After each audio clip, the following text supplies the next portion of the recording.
जय हिंद everyone, my name is Aditya Singh and with me हमारे साथ है Sanjay Kumar Singh sir, who is an ex IMA, ex IB and who has worked as a defence journalist.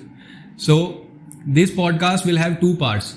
In first part हम लोग बात करेंगे सर की लाइफ के बारे में, क्योंकि सर के पास जितना एक्सपीरियंस है वो हमारी जनरेशन के लिए काफ़ी ज़्यादा है. तो इन सर से सीखने के लिए हमारे पास बहुत ज़्यादा चीज़ें हैं. तो पहला पार्ट उसी को डेडिकेटेड होगा.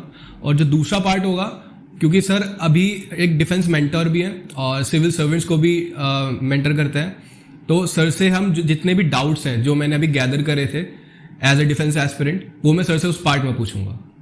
So stay tuned, but before that let's roll into the intro.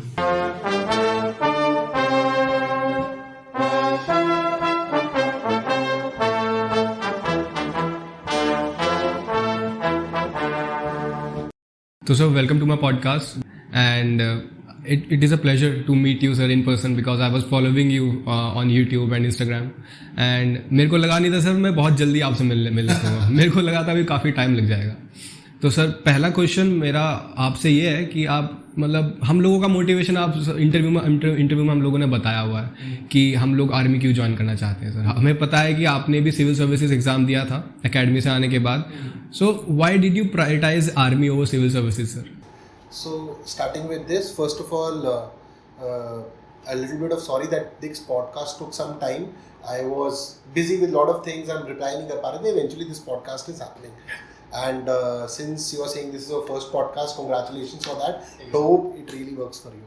So academy के आने के बाद सिविल राधा तुम्हारा क्वेश्चन है कि सिविल सर्विसेज के ऊपर मैंने डिफेंस को प्रायोरिटी क्यों दी थी. उसका बेसिक रीज़न तो यही है कि यार I came from a defence background. My father was in the navy, तो फौज ज्वाइन करने का मैं फौजी स्कूल में पढ़ा. I was pass out of naval public school, जिसका आगे नाम बदल के नेवी चिल्ड्रन स्कूल कर दिया गया, तो चाणक्यपुरी के अंदर है.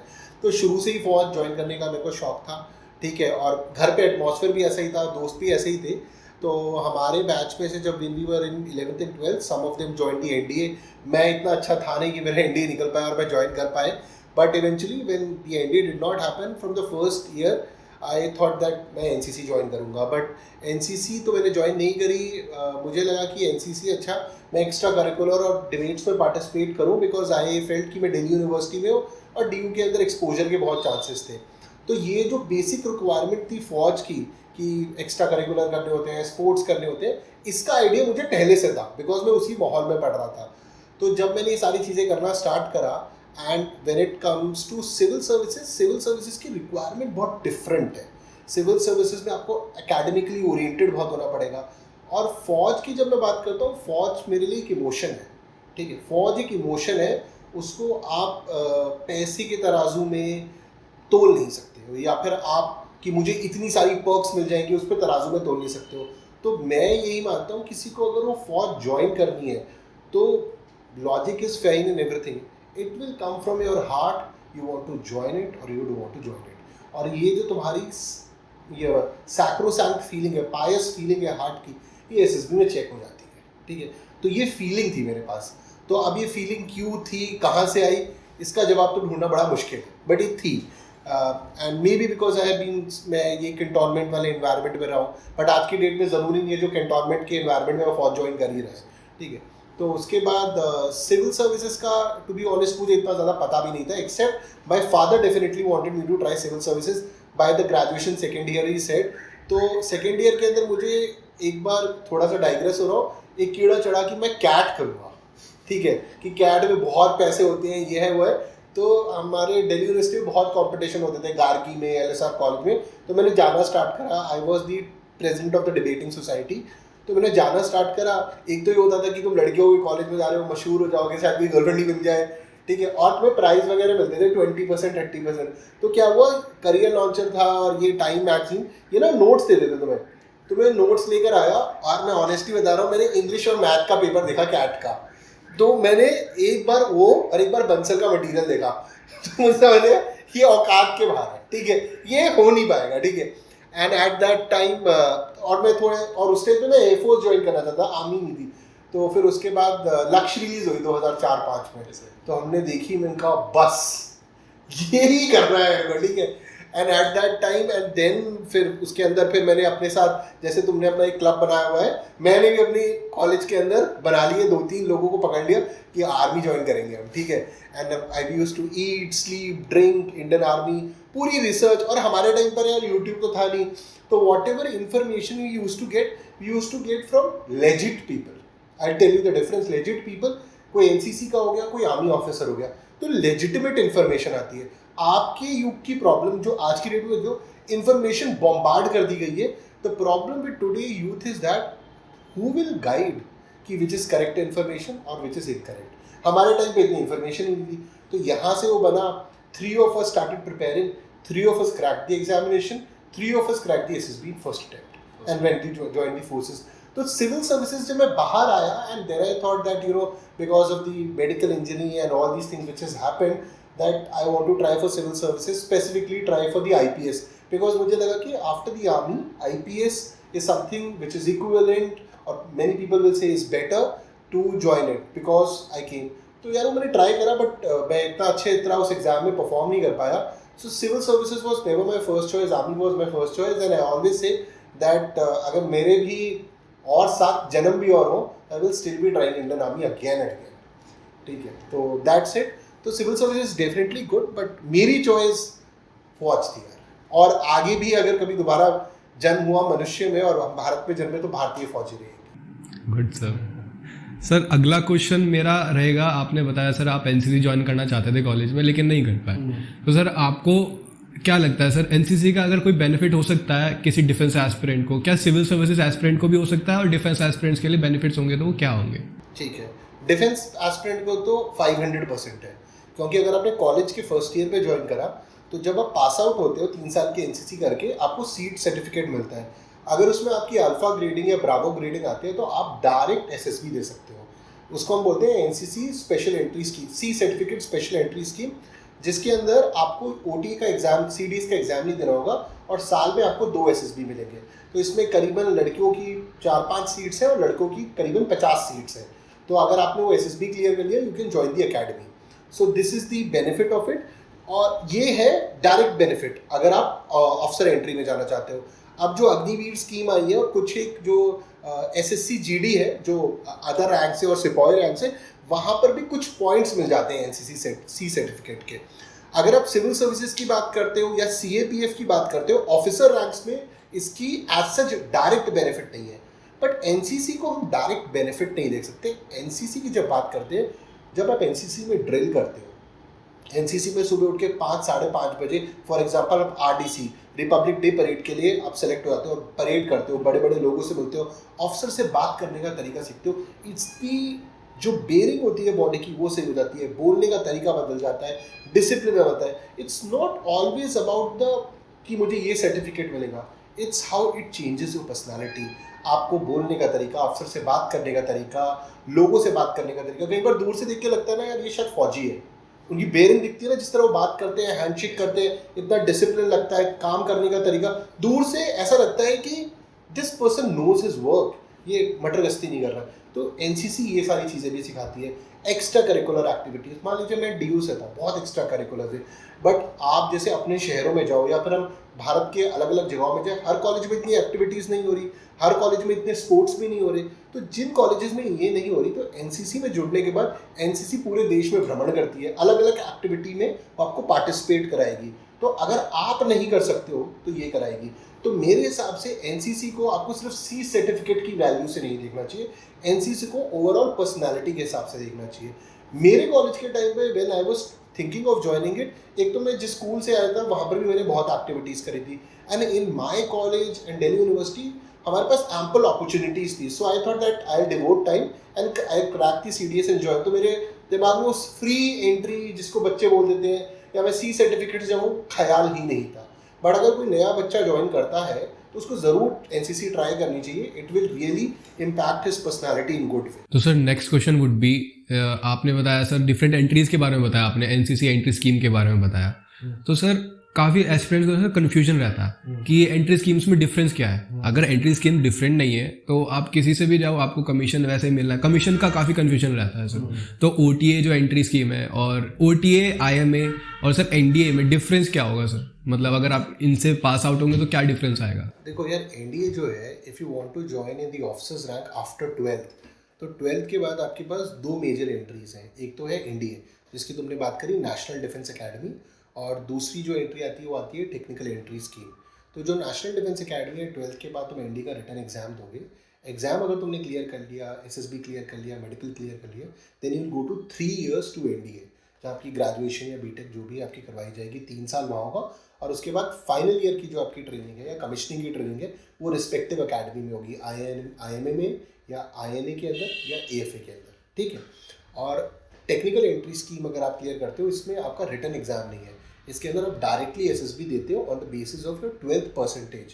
तो 80-85% जो भी मेरिट में मार्क्स आए, मेरिट की परसेंटेज बनेगी उस बेसिस के अंदर. It's something like that. तुम इंजीनियरिंग कर रहे हो तो इंजीनियरिंग के फाइनल ईयर के अंदर मान लीजिए तुम्हारे 80% आए, बाकी सबके 60-65% है, और गूगल आई, उसने बोला कि मेरे प्लेसमेंट में वही बच्चे बैठ सकते हैं जो 80% है अबव है. इसी तरीके से TES है कि तुम्हारे 1% के ऊपर है, वो बोलने को वो सबको बुलाएंगे बट उन्हीं बच्चों की मेरिट निकलेगी जो परसेंटेज चाहते हैं. they'll give the direct SSB. If they clear, then they'll go for the engineering under the Indian Army. ठीक है. तो ये है 12th की स्कीम्स. मान लीजिए हम दोनों थे, इसी के लिए कर रहे थे, हम दोनों फेल हो गए, कुछ नहीं निकला अपना, ना NDA निकला. अब हम ग्रेजुएशन में आ गए, हमने कहा अभी भी आर्मी ज्वाइन करनी है. जब हम ग्रेजुएशन कंप्लीट करेंगे या ग्रेजुएशन के फाइनल ईयर में होंगे तो एक ऑप्शन जो हमारे पास आएगा वो है कंबाइंड डिफेंस सर्विसेज. जो तुम और मैं, जैसे हम BSc कर रहे हैं दोनों, हम दोनों कंबाइंड डिफेंस सर्विसेज का एग्जाम दे सकते हैं. CDS का एग्जामिनेशन देंगे similar to CDS, written clear करेंगे, SSB क्लियर करेंगे, मेडिकल क्लियर करेंगे और एकेडमी ज्वाइन करेंगे. तो जैसे NDA में 3 साल की ट्रेनिंग थी और 1 साल का IMA था, अब हम दोनों को सिर्फ 1.5 साल की IMA की ट्रेनिंग करनी होगी और हम कमीशन हो जाएंगे. कमीशन जो वर्ड है, कमीशन का मतलब है कि आपको रिक्रूट प्रेसिडेंट ऑफ इंडिया कर रहा है, इसीलिए इसको कमीशन बोला जाता है. ओके, तो ये सीरियस है. दूसरी एंट्री आती है, अब आप करते हैं AFCAT की. हम दोनों की ग्रेजुएशन में मार्क्स 60% से ऊपर है, 60% या 60% से अबव, तो हम एयरफोर्स के टेस्ट में भी बैठ सकते हैं. If you want to become fighter pilot, ground duty, तो एयरफोर्स का भी टेस्ट होगा, फिर SSB होगा, फिर मेडिकल होगा, then we can join the air force. तो CDS कवर हो गया, AFCAT. अब हम दोनों ने 12th के बाद, जब हमारा NDA नहीं निकला, हमने डिसाइड करा हम ग्रेजुएशन नहीं करेंगे BSc, हम इंजीनियरिंग करेंगे. हम दोनों ने इंजीनियरिंग करी, तुमने कर ली मैकेनिकल, मैंने कर ली इलेक्ट्रॉनिक्स एंड कम्युनिकेशन. अब हम चौथे साल में पहुंचे. तो चौथे साल के अंदर इंडियन आर्मी की अलग अलग वैकेंसीज आती हैं. उसमें से एक वैकेंसी आई SSC टेक TGCI. हम दोनों के मार्क्स मान लीजिए हमने ग्रेजुएशन कंप्लीट कर लिए, 85% अबव है, तो हम फिर से SSC टेक और TGC एंट्री में अप्लाई कर सकते हैं. But these are technical entries similar to 12th TES. तो इसके बाद हम इंजीनियरिंग वगैरह ब्रांचेस ज्वाइन कर सकते हैं. इसमें भी हमारी परसेंटेज के बेस पे हमको SSB की कॉल आएगी एंड वील ज्वाइन. सिमिलरली अगर तुम इंजीनियर हो, कंप्यूटर साइंस इंजीनियर हो या IT इंजीनियर हो, तो इंडियन नेवी की IT की भी आती है कॉल. तो इंडियन नेवी की IT की वैकेंसीज निकलेंगी, आप परसेंटेज पे अप्लाई करोगे, आपकी परसेंटेज मेरिट में आ गई जो भी उन्होंने रखी है 80-85, तो आपको इंटरव्यू के लिए बुलाएंगे. वो 5 दिन SSB क्लियर कर लिया, मेडिकल क्लियर कर लिया, you join the academy, training होगी, ट्रेनिंग कंप्लीट करने के बाद कमीशन हो जाएंगे.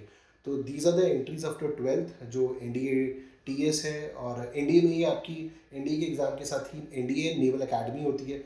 मार्क्स के बेसिस पे if you go for the naval academy तो वहाँ पर आपकी 4 साल की इंजीनियरिंग होगी.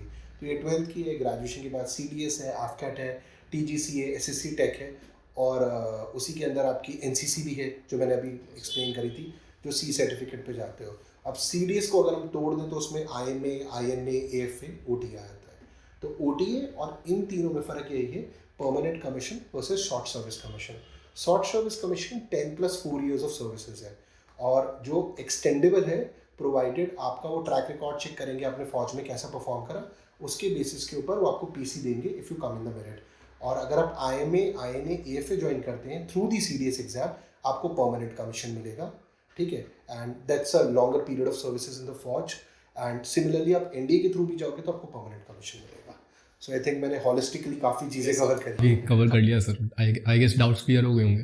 तो सर नेक्स्ट क्वेश्चन मेरा रहेगा सर आपकी एकेडमी के दिन के बारे में. सर आपके एकेडमी के किस्से होंगे सर आपके फर्स्ट टर्म्स के. आपका एकेडमी का पहला दिन कैसा रहा होगा सर, क्योंकि काफ़ी सारे एस्पिरेंट्स तैयार बैठे हैं उस एक्सपीरियंस को सुनने के लिए. तो सर आप प्लीज़ उसके बारे में बताइए. अकेडमी के किस्सों की बात कर रहे थे. यार अकेडमी की तो बहुत किस्से हैं, बहुत बहुत ज़्यादा. बट जैसे कि मैं सबसे पहला किस्सा ये बोलूँगा कि जब मेरे अब स्टूडेंट जाते हैं अकेडमी तो जाने से पहले सर आईएमए की ज्वाइनिंग कब आएगी, आईएमए की ज्वाइनिंग कब आएगी. सो आई थिंक अराउंड 5 और 6 of my students are joining IMA, 6 NDA join कर रहे हैं. अकेडमी जिस दिन वो ज्वाइन करते हैं उसके 10 दिन बाद फिर से कॉल आता है, मैसेज आता है, जब तक उनके पास कभी फ़ोन मिल जाए कि सर ये कहाँ भेज दिया हमने, क्या सोच कर आए थे, क्या हो रहा है. तो अकेडमी इज़ रगड़ा. ठीक है, अकेडमी का बेसिक है कि आपको अकेडमी में जो ट्रेनिंग दी जाएगी वो इसी हिसाब से, जैसे अगर हम आपके आईएमए की ट्रेनिंग की बात करेंगे तो भैया जब आप एक कंपनी को कमांड करते हो और आप कंपनी को बोलते हो कि ये सारे आपको काम करने हैं, तो वो जो काम आप करने को बोल रहे हो आईएमए में वो सारे काम आपको करने के लिए सिखाए जाएंगे. जब किसी को बोला आप बोलोगे 6 फीट का गड्ढा खोदो, तो 6 फीट का गड्ढा आपकी खोदने की कैपेबिलिटी होनी चाहिए. तो जो आप अपने जवान से कराना चाहते हो, फौज आपको वो सिखाती है कि जो तुम दूसरे को बोल रहे हो तुम खुद करना चाहते हो, ताकि आपको उसके दर्द के बारे में, उसकी मेहनत के बारे में, उसको कैसे कमांड कर रहा है, कितना दौड़ना है, कितनी फिजिकल फिटनेस है, वो सब आए. तो फिजिकल फिटनेस कीपिंग असाइड, तो फौज की जो ट्रेनिंग है वो 10 बजे लाइट्स ऑफ के बाद स्टार्ट होती है. ठीक है, लाइट्स बंद कर दी जाएंगी जब सीनियर्स का रगड़ा लगेगा. तो काफ़ी सारे किस्से, जैसे मैं एक बताता हूँ कि जैसे आजकल मुझे बहुत बच्चे मिलते हैं, बोलते हैं सर स्पेशल फोर्स ज्वाइन करनी है, स्पेशल फोर्सेस ज्वाइन करनी है. अकेडमी का 1 हफ्ते का रगड़ा लगता है तो सभी गायब हो जाता है दिमाग से. तो आई ऑलवेज से जो स्पेशल फोर्सेस ज्वाइन करने वाला है वो कभी बोलता ही नहीं है कि मैं सब ज्वाइन करूँगा. यही मैंने देखा था अपने ट्रेनिंग डेज में, और जो बाद में मेरे जूनियर्स भी आए उनमें भी मैं यही देख रहा हूँ. तो हम खड़े हुए थे लाइन में, सीनियर्स ने खड़ा कर रखा था, तो आई थिंक 1 महीने की ट्रेनिंग हुई होगी. तो पूछा what do you want to join. I think 90% लोगों ने हाथ खड़ा करके स्पेशल फोर्सेस ही बोला था. ठीक है, मरून बरेन. उसके बाद 2-3 महीने बाद फिर से हाथ पूछा गया कि क्या ज्वाइन करते हो, तो 90% में से 30-40% हाथ गायब हो गए थे. ईएमई, सिग्नल, इंजीनियर्स आ गए थे. तो बाय द टाइम फिर जब हम सेकेंड टर्म में पूछे तो सेकेंड टर्मर्स, थर्ड टर्मर्स थे, उन्होंने फिर पूछा तो वो जो 50% थे वो 2-3 पर आ गए थे. तो इस तरीके say that is what I से कि जब वहाँ पे रगड़ा लगेगा तब आपको अपनी असली कैपेबिलिटीज़ का पता लगेगा. And if you listen to special forces officer, special forces एक सोच है. ठीक है, और वो सोच हर एक में नहीं हो सकती है. Let me be very honest, सोचना और करने में बहुत फ़र्क होता है. जैसे कि मैं बच्चों को पढ़ाता हूँ, जब मैं पढ़ाता हूँ कि आपको एसएसबी की ऐसी तैयारी करनी है, तो पढ़ते तो सब है, पढ़ने के बाद उसे इम्प्लीमेंट करने वाले लोग सिर्फ 1%. And those 1% is what SF would be looking for. आपने देखे होंगे स्पेशल फोर्सेस के जो ऑफिसर्स के इंटरव्यू है, सोच ही अलग है उनकी. ठीक है, they are very very mentally strong, because physical strong being आप मेंटली स्ट्रांग से मिलोगे. एकेडमी की ट्रेनिंग मेंटल स्ट्रांगनेस पे है. तो जैसे कि जब ड्रिल होती थी सुबह सुबह, तो जब हम नए नए आए थे तो ड्रिल उस्ताद हमसे बोलेगा ए जीसी ऐसा स्टैम्प मार, कंकर उड़ेगा, कंकर कौवे को जाके लेगा, कौवा बोलेगा जीसी में दम है. ठीक है, तो होश उठा देते हमारे कि यार ऐसे डायलॉग. तो फुल और ड्रिल हो रही है, उसके बाद और आईएमए का चेटवुड का फेवरेट डायलॉग है, हनीमून वालों को पता चलना चाहिए मसूरी में लोहा बन रहा है यहाँ पर. तो इट वॉज गुड. एंड काफ़ी सारे थे यार, मतलब कि आई टेल यू, हम खाना खा रहे थे तो क्या होता है अकेडमी में, जब तुम मेस में खाना खाते हो तुम्हारे लेफ्ट में या राइट में कोई भी आके बैठता है या सामने कोई भी सीनियर आके बैठता है, तो आप अपना खाना खाना रोक देते हो, उसकी परमिशन से स्टार्ट होता है. तो आई थिंक मेरे लेफ्ट या राइट के अंदर बैठे वो सब सही था. तो मुझे ना वो मंगाना, सामने से सब्जी लेनी थी. तो जितना मुझे याद है मैंने बोला may I please have the vegetables sir please. ठीक है, तो सीनियर ने मुझे बोला ओके. उसने बोले हाँ, खाना रुकाया, पूरी सब्जी खिलवाई, 5 से 6 जग पानी पिलवाया उसने मुझे. एंड देन ही टोल्ड कि अब तुम रात को 10 बजे के बाद आना. 10 बजे के बाद फिर बारिश हो रही थी, लेफ्ट वो egg roll, front roll, back roll कराते कराते 10 से 12, 12 से 2 बज गए, 2 बज गए, 2 मतलब पूरी रात वही चलता रहा. Then he said did you realize what was your mistake. मैंने कहा नो सर. फिर उसने 1 घंटा और घुमाया, फिर उसने पूछा डिड यू रियलाइज. मैंने कहा नो सर. अब पता ही नहीं, तो मैं सोच सोच के थक गया कि गलती क्या थी. Then he said you should have said please. Please पहले आना था, बाकी सेंटेंस बाद में आना चाहिए था. मतलब उस दिन मैं समझ गया भैया बहुत ध्यान रखना होगा. तो ऐसी छोटी छोटी चीज़ों पे होता है. जैसे कि तुमने फर्स्ट टर्म में घड़ी पहन ली किसी दिन, या तुम किसी दिन शेव नहीं कर गए, तो स्टोन शेव करवा दी जाएगी तुम्हारी, पत्थर से घसवा दिया जाएगा. घड़ी प्रिविलेज है वो सेकंड टर्म थर्ड टर्म के प्रिविलेजेस है. तुम्हें घड़ी पहनते दिख लिया जाएगा तो, और फौज के अंदर क्या एकेडमी में नई नई किस्म की गालियाँ आपको दी जाती हैं, ठीक है। तो जब मैंने स्टार्टिंग में सुनी, obviously I can't say that in a podcast, तो जब मैंने सुनी, मतलब मैं कहा कितना दिमाग लगा के बनाई गई है गाली है, ठीक है, मतलब सोचा गया ऐसे बनाने से पहले। तो it was a very wonderful time. और यार वो जो टाइम है वो कभी वापस नहीं आता जो एकेडमी का है। Even once you become officer बनने के बाद तो आपके पास अलग प्रिविलेजेस हैं, काफ़ी सी है। जो एकेडमी का आपका 1.5 साल वहाँ पर बीतेगा अपने कोर्समेट्स के साथ, आप भाग रहे हो, आप रन बैक कर रहे हो, आपके पास पानी खत्म हो गया है, आप उससे पानी मांग रहे हो जो बंदा आपको पसंद नहीं है, या फिर आपकी कोई राइफल उठा के लेके जा रहा है, आपका कोई आरएल उठा के लेके जा रहा है, which the person you might thought is weak is actually not weak, he is very strong. जिसको आप वीक सोच रहे थे वो पता लगता है he is the best in the mapping. अगर बंदा मैपिंग ही गलत कर देगा तो रूट गलत ले लिया तो 1 किलोमीटर का 10 किलोमीटर बन जाता है। तो there are many factors यार, your bonding becomes very strong, you are friends for life. Friends for life इसीलिए because you guys are in the pain together. आप गलती करते हो, आपकी वजह से 10 बंदे गलती करते हैं, 10 बंदों को पनिशमेंट मिलती है, और 10 बंदे बाद में आके तुम्हें सुनाते हैं, तो फिर the bond becomes very strong because it's like one for all and all for one. That's what is the army about. And for the other two organizations, the Air Force and the Navy. A leader will always create leaders. He will not create followers. So he was under a leader. And Patra sir became a leader. ये leader की पहली पहचान होगी कि वो आपको subjugate नहीं करे। पहली चीज़, जब कोई एकेडमी ज्वाइन करता है तो एकेडमी ज्वाइन करने के बाद चाहे वो सिविलियन बैकग्राउंड का हो, डिफेंस बैकग्राउंड का, 1 महीने के बाद सब बराबर होते हैं। नॉन पार्शियलिटी से सबको रगड़ा मिलता है।